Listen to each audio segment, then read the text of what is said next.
Oreo ఎల్వి hello follow కొట్టమని follow follow follow follow కొట్టమని. ఏడు ఫాలో కొట్టు. సో ఇంకా అది మా ముచ్చట. తాత చెప్పినప్పుడు నువ్వు ఫాలో అవ్వట్లేదంటే నీ సామాన్లకు నేను బాధ్యుని కాదు. సో ఇది మన డే 27 వింటర్ వర్క్ అనమాట. సో ఆటోలో అయితే స్టార్ట్ అయిపోయినాం వర్కౌట్ చేయడానికి. ఏ రోజు ఎక్కలే ఆటో, 2 ప్రీ వర్కౌట్లు కలిపి కొట్టేసినాం అనమాట నేను వీడు. ఇంకా రివ్యూ చెప్పరా మరి టేస్ట్ చేసి అంటే ఇగో అది రివ్యూ వాడిది.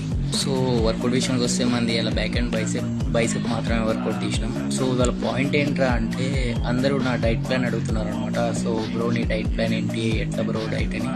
సో డైట్ ప్లాన్ అంటే నా డైట్ ప్లాన్ నా వర్కే వర్కౌట్ అవుతుంది బ్రో, అందరికీ వర్కౌట్ అయితే కాదనమాట. సో నువ్వు కూడా అదే డైట్ ప్లాన్ ఫాలో అవుదాం అనుకుంటే అది అసలు నీకు వర్క్ అవుతుందా కాదా అన్న విషయం అయితే చెప్పలేం బ్రో.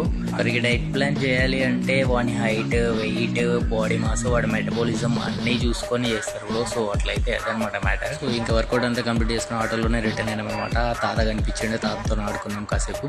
సో రిటర్న్ వచ్చే దారిలో మళ్ళీ తాత కనిపించింది, ఏడికి పోతున్నాడు అంటే వైన్స్కి వెళ్తున్నాడు అనమాట. సో అది మ్యాటర్. సో రాగానే తినేసినాం. ఇంకేదో ట్రాన్సిషన్ ట్రై చేసినాం కానీ అది రాలే. సో ఇదేమన్నా నైట్ డిన్నర్ మీల్ ఉంటాడట బాయ్.